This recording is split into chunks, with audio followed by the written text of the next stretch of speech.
1982, a beautiful, cold morning in New Mexico. We're endeavoring to get the record of the trip our grandfather, R.J. Thrasher, made from Missouri to the New Mexico when he homesteaded. To come home for something or other, I don't know what. And they started and got about halfway home. The team was getting so tired they turned around and went back. And Dad told them the next morning, said, well, you got the road broke half the way now, says maybe the team you can make it if you want to go home. So they started out with the wagon again, and the place right in through here, and I come in here, right up here, house right over here. I'll walk through that old deep snow from here, from the road right over here, and I got in there where I had smoke coming out when they got up to where they see that old shack, and they were wondering where to go on or turn around and go back. And might have told them, well, they can't turn around and go back because the team's too near to give out. So they come on up there, and I just been there and got a good fire built. And they got up there, and they was tickled, and I was too. They didn't know who was there. But I was there. They was tickled, and I was too. Well, why was you walking from Amarillo home? There was no snow. It is snow everywhere. And you had to walk? He'd been over there shocking feed or gathering feed for one of these big ranchers, and he come a snowstorm and decided he'd go home. You'd been up in Kansas, hadn't you, Pop? Helping with the harvest? Huh? You'd been up in Kansas that year helping harvest in Kansas, wasn't it? Yeah, no, it's over here, that big snow I was talking about. What was you doing up there? I was working on a big ranch. They had shocks where they tied the feed up with a string around it, you know. And there's shocks over there, just hundreds and hundreds of acres of it's in the shocks. And I was working for that ranch hauling them shocks all in. And it came up that snowstorm. And he said, well, there'll be no more shocks hauling a long time. I said, well, I guess I just well go home then. So he took me downtown about 30 miles east of Amarillo. That's Conway, I believe, but I'm not sure about that. And I left there to get a ticket to San Juan. Why, man, there ain't no trains running to San Juan. Every cut between here and San Juan is blowed full of snow. So that's why you was walking home to see Mama. Well, she's staying with my folks down here.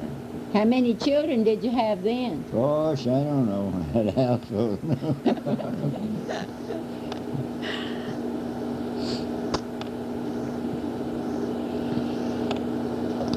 And I walked that over from here to from Texas line. I walked it in one day anyway. Just top of a bear grass once in a while sticking out.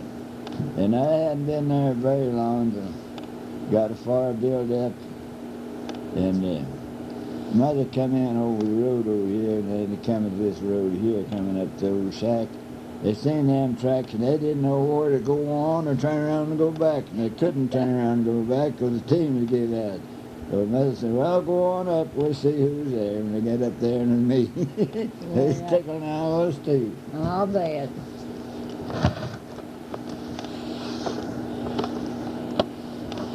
Oh, we used to make our money in Kansas going up there, cut feed, you know, and all horse-drawn machinery. 6 head of horses on an old combine. And the combine is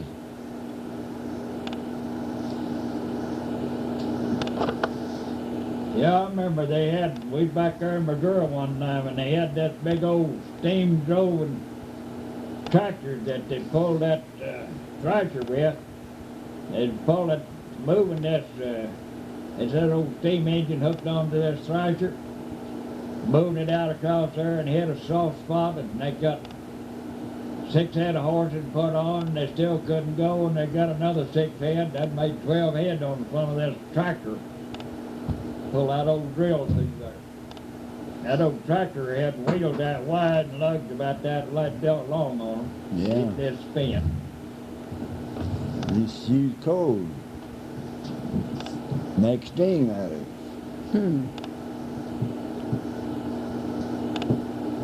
I don't know, they had that thing shut way off out from a stack.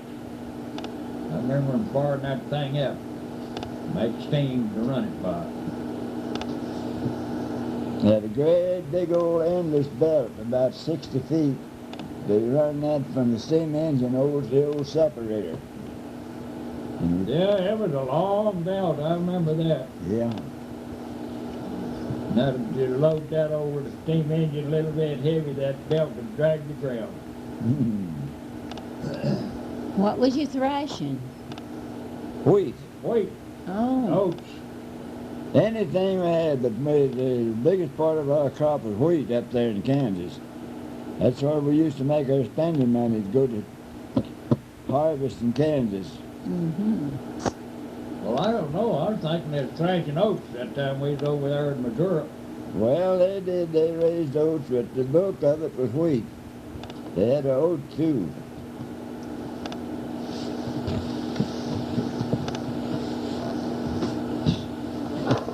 getting too hot, aren't you? It's a job to get up there and shock that stuff all up.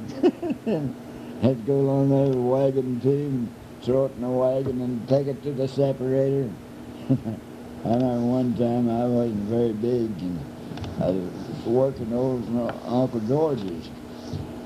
He's short of hands.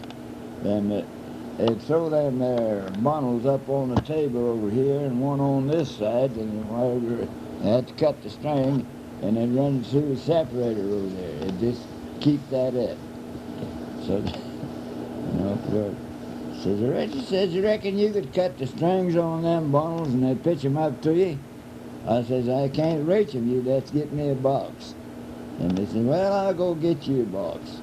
He went and got a box and bring it over there, and it wasn't very long till dinner time. So we'd all sitting around there eating dinner. He says, after I got Richard the box, well, he's one of the best string cutters we had.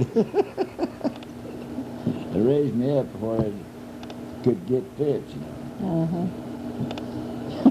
And then we'll get right over Uncle said.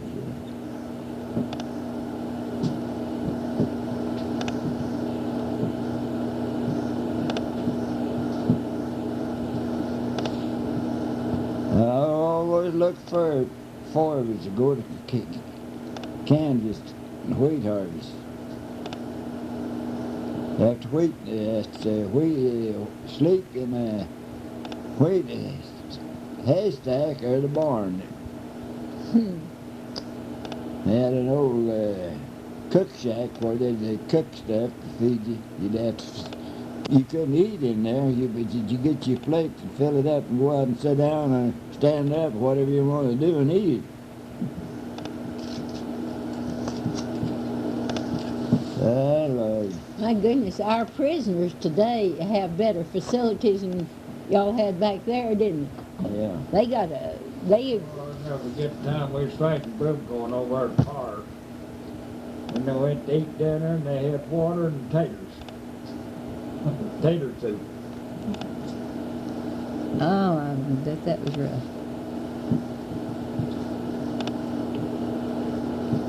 What are you on up there in Missouri Fair? Farm meeting?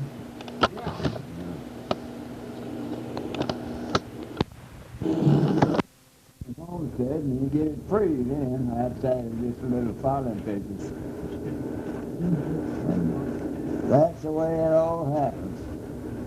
And I wasn't old enough to homestead, but I got 160 acres of land. And then my brother Charlie's younger than me, and you could do $1.25 worth of work on it a year and hold it for so long, you know. So we done that.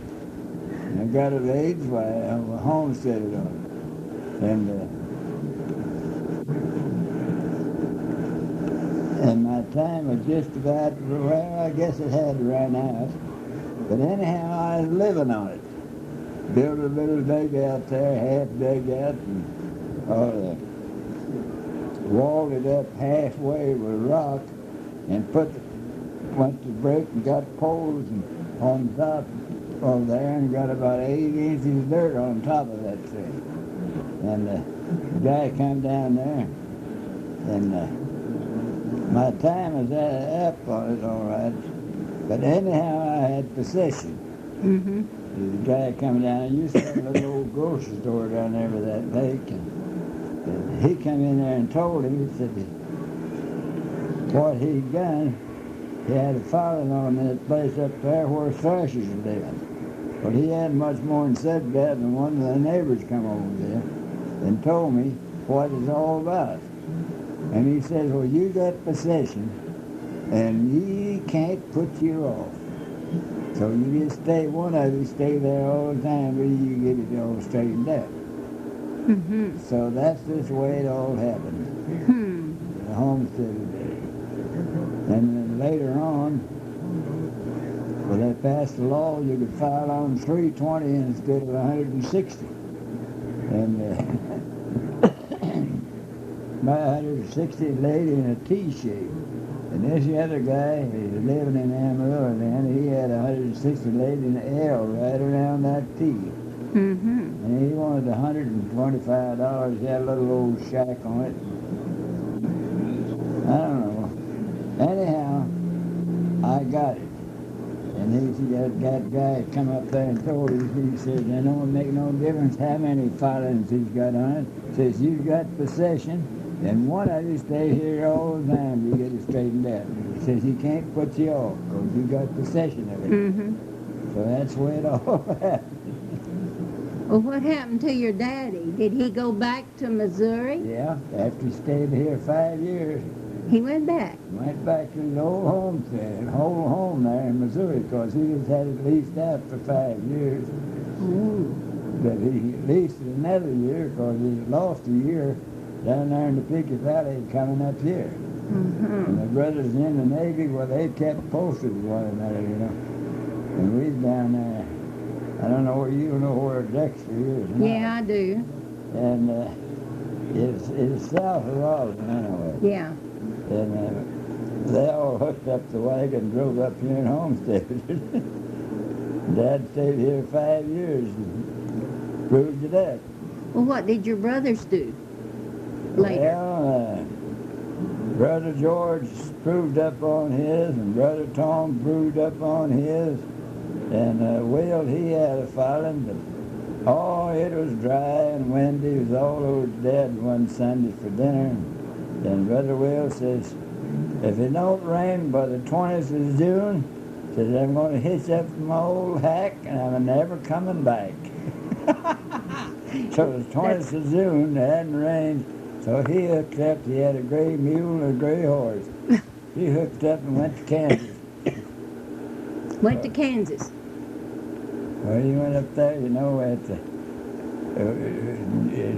nearly everybody here went to Kansas and wheat harvest, you know. Oh. You go up there and you cut the wheat and with a string tied around it and shocked it up, then they'd haul it in and thrash it. Mm-hmm. Had a big old thrash machine with a steam engine, burned coal for steam, you know. Well, Had an old belt there about 60 feet long. So that's the way it all happened. but you and Mom was the only ones that stayed out here? No, we're the only one that stayed after we got the whole place proved up on. Yeah.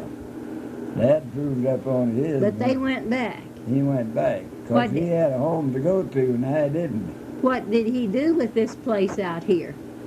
He leased it out for several years and he sold it. He did. Yes, finally sold it. Well.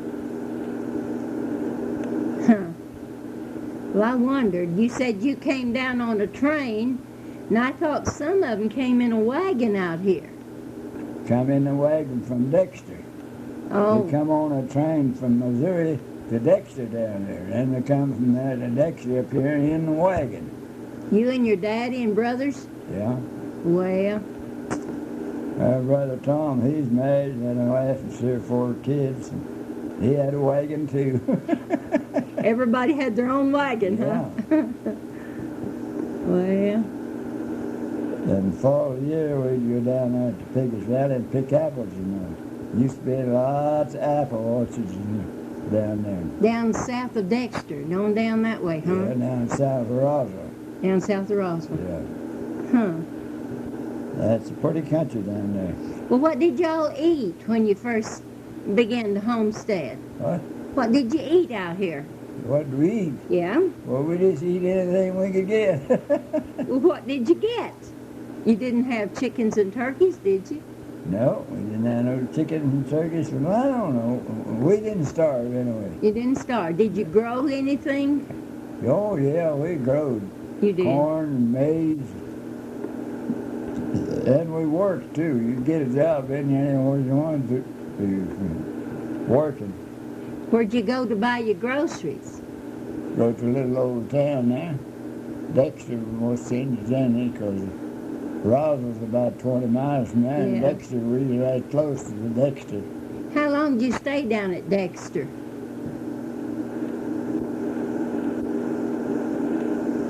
Well, I don't know. We didn't stay there too long, so my brother got out of the Navy, you know, and he wrote down there and told him we still living down there. He had always down there a year or two, and we got a letter from him out of the Navy, and they told him that there's lots of homestead land from Logan, New Mexico. So they just hooked up the wagon, come up here and filed on it. Mm-hmm. You had your choice of picking there. Well, They were there. Hmm. well, I guess so. You could just pick the best land. Huh? You could just pick the very best land you could Yeah. find. Huh. And water was awful hard to get down there. You had to go about 300 feet to get water, so they'd build a big old hole in the ground, cemented it up, and he'd haul water and put it in that cistern there, you know, and then draw it out Mm-hmm. as he needed it. Hmm. And it's that way all the time he's there, too. It didn't take long, 3 or 4 barrels in the wagon, you know, and go over Yeah. there at the spring and fill it up and come up there and dump it in that concrete hole we had there, all cemented up, Yeah. had a top on it. That wasn't too much trouble because we didn't have, none of us had anything but 2 horses. And Yeah. Well, where was this? Over here at Logan or down at Dexter? that is over here, east of Logan, that's Oh. to get on that top land over there. That's before. where there wasn't any wells. Yeah, but before you start down over the hill Yeah. there, you might have noticed that as you get up on the hill down there, clear up on top of the house over here and the one over here. Yeah. Huh. And that place where you go through there on that level land, that's Brother George's old homestead place. He homesteaded on that and proved up on it. He went back there to Missouri, you know, he traded that 160 acres of land for a great big old thrashing machine and a steam engine. He made a killer on that. I bet he did too. Yeah. Because that days and times, it just wasn't worth much. He didn't worth much then as it is now, but then you couldn't get anything out of it. Hmm. What did he thrash on that big old machine? What was he thrashing? Well, you thrash wheat. Wheat. Well, And, you know, you're way back there years and years ago, that's about all they raised in Kansas, wheat. well, And then got to where you tied a string around it. Then later on, they got the combine. There was 6 set of horses on it. They'd push it, you know. Then when you get to the end, turn around, and get that all put up in there like that. And they went to thrashing it. They thrashed it to where you could run the separator in between 2 stacks, and you push it, cut that on both sides. You could throw it up on the table there, and you cut the string on it and run through there and thrash it. Then later on, they got to where they just quit that, you know, and went to combine it, and run it out loose loose in a wagon and bring it up there and stack it that way. stack it. Then you run it in that old big separator and thrash it. My, that was a lot of work, wasn't it? Well, we were used to work. Work Yeah. didn't hurt us. that's the way they did broom corn too, back in the 1930s. That we'd pull it and then bring it in, stack it, and then later thrash it. Yeah. You know. Yeah, that's the way we done it. We used to raise lots of broom corn here, but wages got so high and broom corn got so cheap, we had to quit raising it. Well, did you know you can't even buy a good broom anymore? They're No. made out of plastic, and they're the awfulest brooms. You can't buy a broom made out of broom corn. Well, I haven't seen one in a number of years. well, I don't know, it's been, I don't know, several years ago, they had some good brooms down here at the grocery store at San Juan, so I just bought one of them. It is a real old broom corn, too. Sure enough. And I went up to Edna and she said, well, I just bought a broom, too. But they quit making brooms. Yeah. They're sure not very good. Mm-hmm.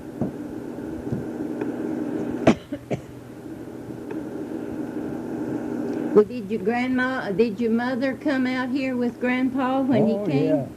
She did. Yeah. She stayed right here with him for 5 years. Well, how did they get from Missouri down here? Huh?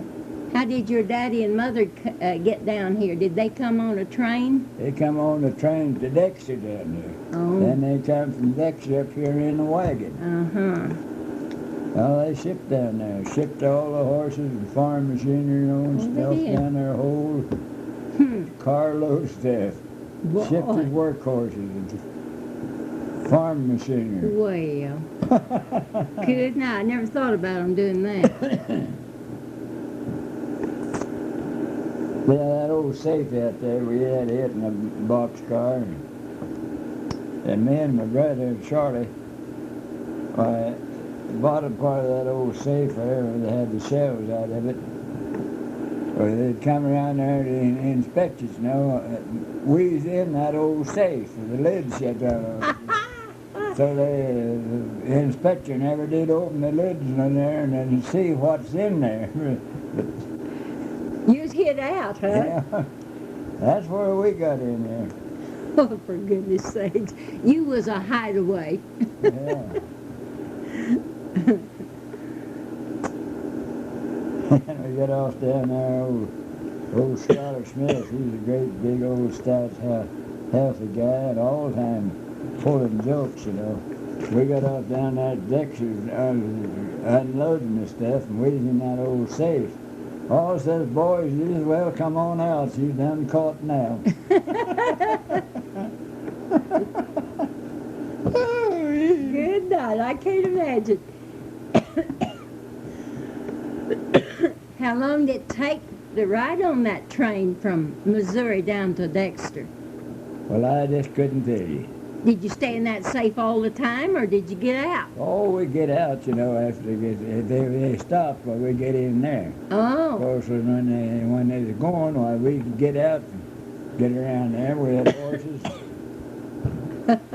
oh, shoot. I had my saddle horse, and Dad had, I know, 4 work horses, and this farm machinery, you know, all stacked in there. Had a box car that's full of stuff. Did your mother bring very much of her stuff? Huh? Did your mother bring any cook stoves or No, anything else besides the old safe? no, She didn't. No. What'd you do? Make everything you used? yeah. No. We bought a little stuff along, you know, what we needed. Yeah. I bet you that was fun. We got by all right. But I wondered when y'all first came, what in the world that first year did you eat? You must have brought food with you. Oh, we did. Canned stuff, you know. Oh. Well, I was wondering. Had lots of canned stuff. We didn't go hungry, don't think we didn't. And after we moved up there, we'd go back down there, drive down there in a wagon, pick apples in the fall of the year. Make money that way. And we'd stay in an old tent. Yeah. Well, did you and Mom marry before you left Missouri? When did y'all get married? Oh, several years after that. You went back after her? Yeah. You did? How about that? They'd sold out up there in the northeastern Missouri, and they moved down there in Colorado. Uh-huh. So they was down there, when Well, I noticed you got married in Colorado, and that's Yeah. what I was trying to figure out. yeah, we got married in there. I don't know where Colorado, right close to the line of Salem, Missouri. I think that's where me and Mom got married at. Well, We always, did you write letters to one another while you was out here? oh yeah, love letters too. Love letters, too. Oh my. How long was you out here before you went back after Mom? I don't know. 2 or 3 years? We was out down there in Dexter for about a year before we come up here. In the meantime, they'd sold out in northeast Missouri and moved down there in South Missouri. Oh, shucks, I can't think of that. Hobson, Missouri. Uh-huh. That's where we got married at. Well. And then did you bring her right back out here? Huh? Did you bring her right back out here to your homestead? Oh, yeah. You did? Just wagoned up and left, huh? No, how'd you come that time? Huh? How did you bring Mom back with you? Did you get in that old safe again? How did you and Mom come back from Missouri after you got married? On the train? On the train. Yeah, we come on the train. Logan, and Dad lived just across the creek over there, Yeah. just a few miles from there. Uh-huh. Yeah, we come on the train. We had, I don't know, just oodles of stuff, canned up. Hmm. They had lots of dewberries and strawberries and raspberries, and we just had this little of everything canned up. Well, she always did. She always did. We ate that motel where we went to eat dinner. And there's a whole bunch of them there. And that old guy, me and Mom wasn't married yet, but then he said that Thrasher don't pay for his dinner. We won't sign his papers so he can get married, get his license. Said I had to pay for the dinners. Oh, Lord. And after we got through eating dinner, I reached in my coat pocket here and got my license. I done had them in my pocket. I got it myself. I didn't have to have nobody to help me get it at all. Well, was you old enough? Oh, yeah. How old was you? 21. 21. How old was Mom? She's just about the same age I was. There just a few months difference in our ages. Oh. I bet that was a lot of good times. Oh, I can just imagine. Opening up new territory and making new friends. Oh, they used to have acres after acres of apple orchard down there. And they finally plowed them all up and put it in alfalfa.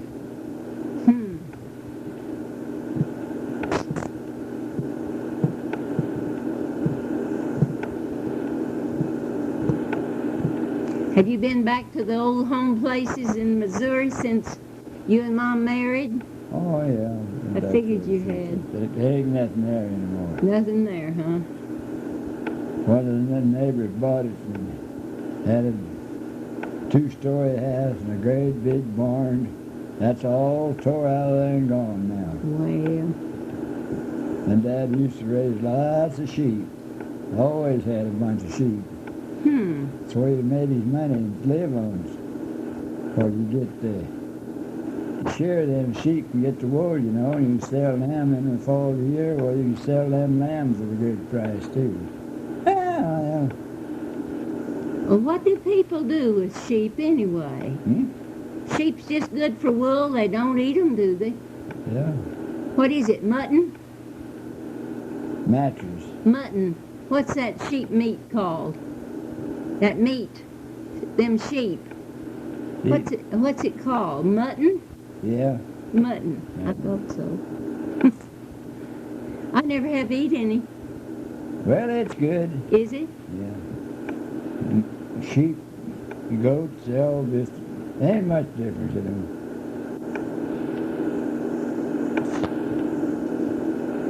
And we didn't go hungry.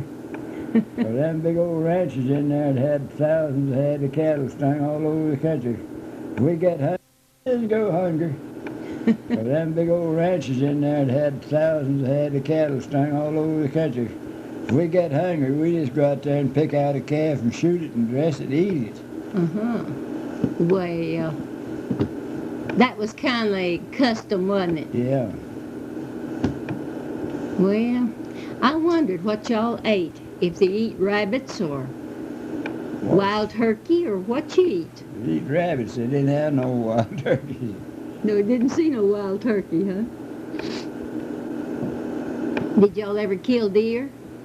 Oh, not here. You kill antelopes. Antelopes. There's no deer that run loose. There's lots of antelopes, so Well, we killed them. And we got hungry. We couldn't find antelope. Well, we just go out there and shoot one of them fat calves.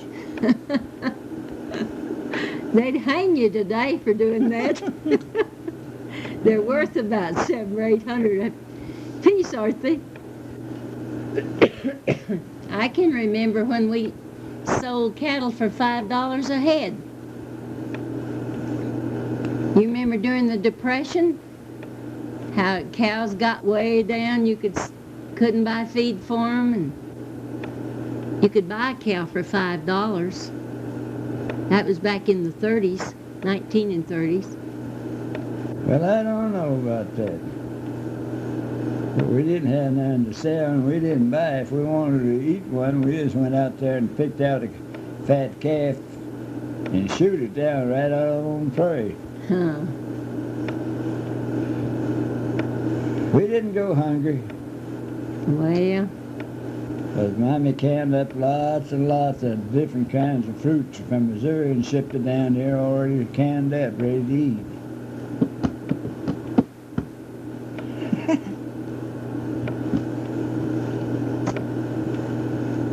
We had that old dugout there, and they had pretty good moisture in the ground. And we dug that hole out there and run a pole from here over here at the end. And we got little poles and put it over there and about 8 inches of dirt on top of that, you know. And this ground was froze. Then we built up a fire in there to plaster with. And we got just about done, and over here on the north side, the wall where we carried the weight of that pole across there, it thawed out. And the whole darn thing just slid in on us, the whole end. oh boy. Then we had to take that dirt and poles all off, dig down to dry and hard dirt over here on the north, and go right on back and fix it up. Oh boy. It didn't bother us, because work's work, and then we didn't mind that. Never will forget. We was in there plastering, fixing it all up, and got it just about done, and that whole north end slid in. What was you plastering with? Mud. Plastering it with mud. Oh, yeah. And you have a mud floor too? Oh, it's mud, you know, and you go down there at the break and get that old white gyp and plaster it. Why, it'd be just as white could be, too. Sure enough. Just that old white gyp rock and make plaster out of it. Huh. Oh, we wasn't out no money. All we was out was enough lumber to buy 3 half windows and a door to go down in that basement. Mm-hmm. Oh, my. But you had the wolves outside and the Indians locked out, didn't you? What year was that? Do you remember? No, I don't. Well, I think you and Mom was married in what, 19 and... let's see. 19 and something, because Edna was born in 1910. So it must have been around. About 1907 or 8, somewhere around there. Probably.